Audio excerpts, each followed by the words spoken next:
ओम श्री गणेशाय नमः। ओम श्री दुर्गा देव्ये नमः। अथ देवी स्कंदमाता स्तोत्रम् ध्यानम्। सिंहासनगता नित्यं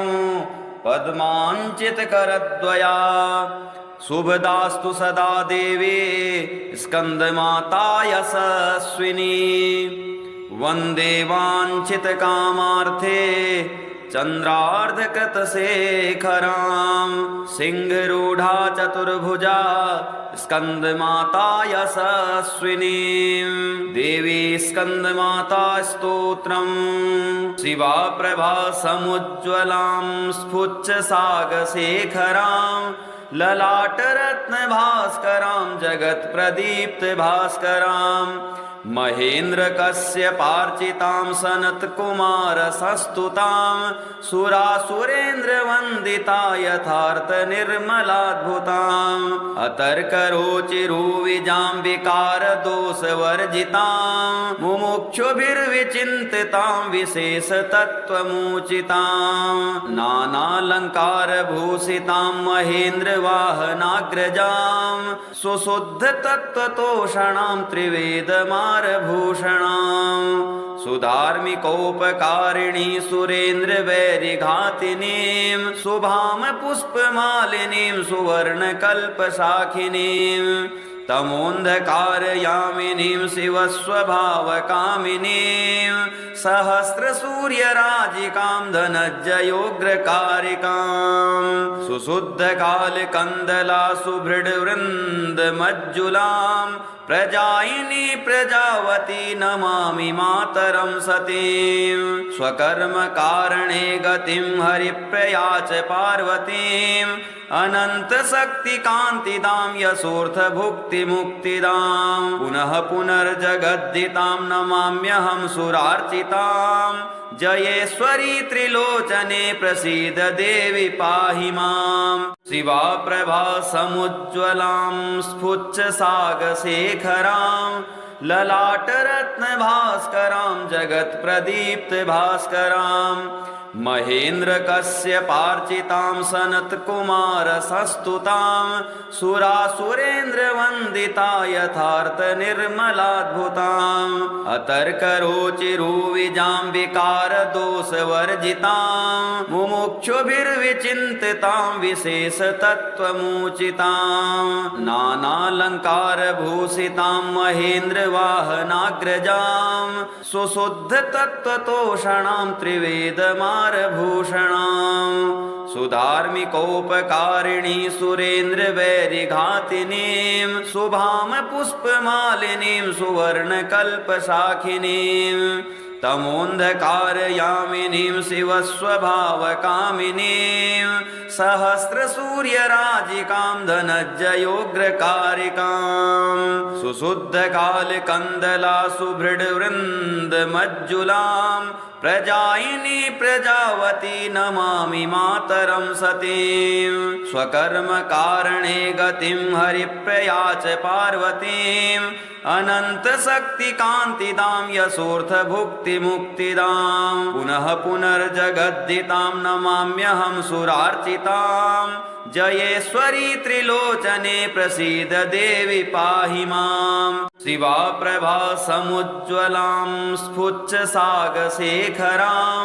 ललाटरत्नभास्करां जगत्प्रदीप्तभास्करां महेन्द्र कश्यपार्चितां सनत्कुमारसंस्तुतां सुरासुरेन्द्रवन्दिता यथार्थनिर्मलाद्भुताम् अतर्करोचिरुविजाम्बिकारदोषवर्जितां मुमुक्षुभिर्विचिन्तितां विशेषतत्त्वमुचितां नानालङ्कारभूषितां महेन्द्रवाहनाग्रजां सुशुद्धतत्त्वतोषणां त्रिवेदमारभूषणां सुधार्मिकोपकारिणी सुरेन्द्रवैरिघातिनीं शुभां पुष्पमालिनीं सुवर्णकल्पशाखिनीं तमोन्धकारयामिनीं शिवस्वभावकामिनीं सहस्रसूर्यराजिकां धनज्जयोग्रकारिकां सुशुद्धकालकन्दला सुभृडवृन्दमज्जुलां प्रजायिनी प्रजावती नमामि मातरं सतीं स्वकर्मकारणे गतिं हरिप्रिया च पार्वतीं अनन्तशक्तिकान्तिदां यशोऽर्थभुक्तिमुक्तिदां पुनः पुनर्जगद्दितां नमाम्यहं सुरार्चितां जयेश्वरी त्रिलोचने प्रसीद देवि पाहि मां शिवा प्रभा समुज्ज्वलां स्फुच्छसागशेखरां ललाटरत्नभास्करां जगत्प्रदीप्तभास्करां महेन्द्रकश्यपार्चितां सनत्कुमारसंस्तुतां सुरासुरेन्द्रवन्दिता यथार्थनिर्मलाद्भुताम् अतर्करोचिरुविजां विकारदोषवर्जितां मुमुक्षुभिर्विचिन्तितां विशेषतत्त्वमुचितां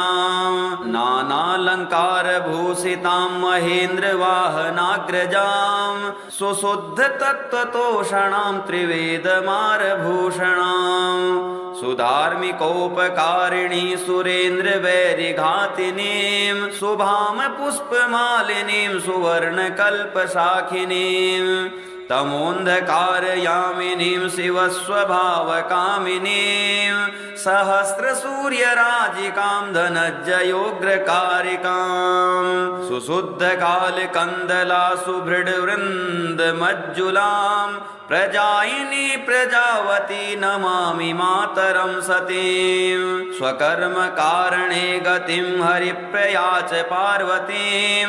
अनन्तशक्तिकान्तिदां यशोऽर्थभुक्तिमुक्तिदां पुनः पुनर्जगद्दितां नमाम्यहं सुरार्चितां जयेश्वरी त्रिलोचने प्रसीद देवि पाहि मां शिवा प्रभा समुज्ज्वलां स्फुच्छसागशेखरां ललाटरत्नभास्करां जगत्प्रदीप्तभास्करां महेन्द्रकश्यपार्चितां सनत्कुमारसंस्तुतां सुरासुरेन्द्रवन्दिता यथार्थनिर्मलाद्भुताम् अतर्करोचिरुविजां विकारदोषवर्जितां मुमुक्षुभिर्विचिन्तितां विशेषतत्त्वमुचितां नानालङ्कारभूषितां महेन्द्रवाहनाग्रजां सुशुद्धतत्त्वतोषणां त्रिवेदमारभूषणां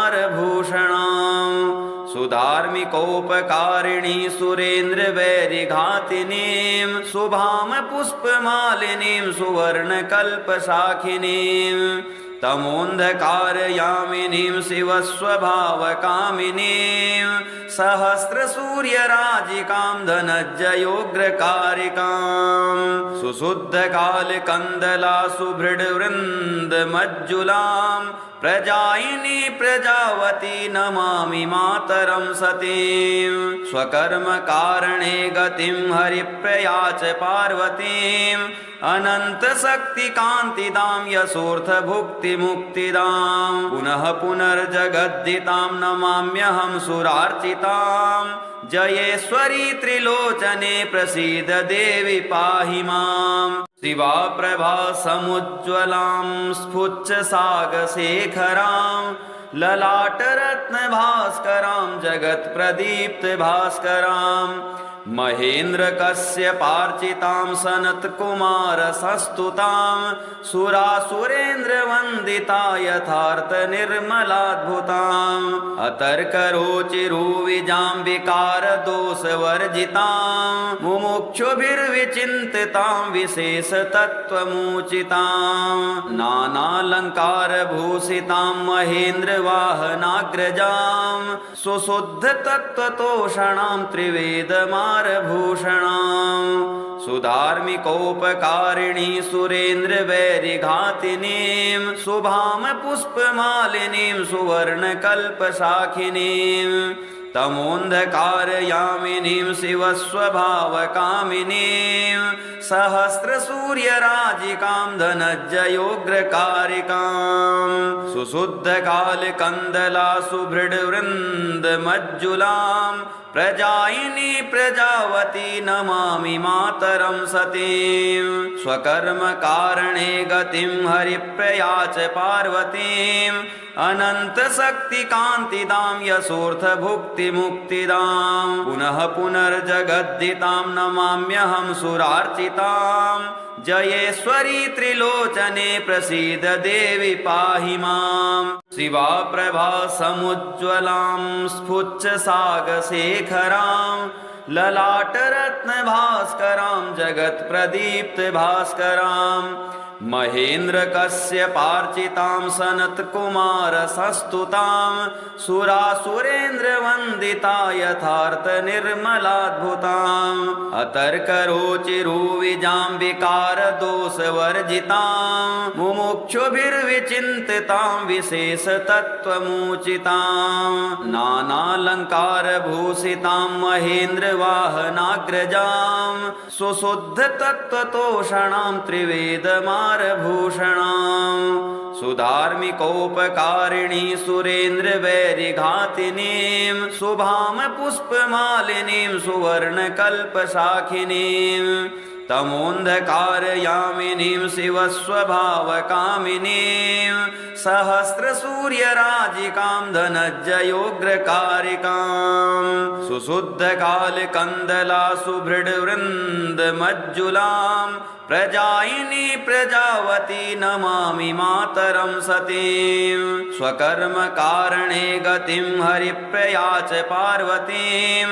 अनन्तशक्तिकान्तिदां यशोऽर्थभुक्तिमुक्तिदां पुनः पुनर्जगद्दितां नमाम्यहं सुरार्चितां जयेश्वरी त्रिलोचने प्रसीद देवि पाहि मां शिवा प्रभा समुज्ज्वलां स्फुच्छसागशेखरां ललाटरत्नभास्करां जगत्प्रदीप्तभास्करां महेन्द्रकश्यपार्चितां सनत्कुमारसंस्तुतां सुरासुरेन्द्रवन्दिता यथार्थनिर्मलाद्भुतां अतर्करोचिरुविजां विकारदोषवर्जितां मुमुक्षुभिर्विचिन्तितां विशेषतत्त्वमुचितां नानालङ्कारभूषितां महेन्द्रवाहनाग्रजां सुशुद्धतत्त्वतोषणां त्रिवेदमारभूषणां सुधार्मिकोपकारिणी सुरेन्द्रवैरिघातिनीं शुभां पुष्पमालिनीं सुवर्णकल्पशाखिनीं तमोन्धकारयामिनीं शिवस्वभावकामिनीं सहस्रसूर्यराजिकां धनज्जयोग्रकारिकां सुशुद्धकालकन्दला सुभृडवृन्दमज्जुलां प्रजायिनी प्रजावती नमामि मातरं सतीं स्वकर्मकारणे गतिं हरिप्रिया च पार्वतीं अनन्तशक्तिकान्तिदां यशोऽर्थभुक्तिमुक्तिदां पुनः पुनर्जगद्दितां नमाम्यहं सुरार्चितां जयेश्वरी त्रिलोचने प्रसीद देवि पाहि मां शिवा प्रभा समुज्ज्वलां स्फुच्छसागशेखरां ललाटरत्नभास्करां जगत्प्रदीप्तभास्करां महेन्द्रकश्यपार्चितां सनत्कुमारसंस्तुतां सुरासुरेन्द्रवन्दिता यथार्थनिर्मलाद्भुतां अतर्करोचिरुविजां विकारदोषवर्जितां मुमुक्षुभिर्विचिन्तितां विशेषतत्त्वमुचितां नानालङ्कारभूषितां महेन्द्रवाहनाग्रजां सुशुद्धतत्त्वतोषणां त्रिवेदमारभूषणां सुधार्मिकोपकारिणी सुरेन्द्रवैरिघातिनीं शुभां पुष्पमालिनीं सुवर्णकल्पशाखिनीं तमोन्धकारयामिनीं शिवस्वभावकामिनीं सहस्रसूर्यराजिकां धनज्जयोग्रकारिकां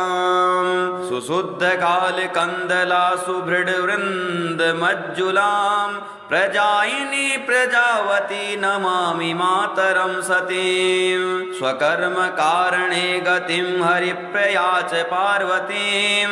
अनन्तशक्तिकान्तिदां यशोऽर्थभुक्तिमुक्तिदां पुनः पुनर्जगद्दितां नमाम्यहं सुरार्चितां जयेश्वरी त्रिलोचने प्रसीद देवि पाहि मां शिवा प्रभा समुज्ज्वलां स्फुच्छसागशेखरां ललाटरत्नभास्करां जगत्प्रदीप्तभास्करां महेन्द्रकश्यपार्चितां सनत्कुमारसस्तुतां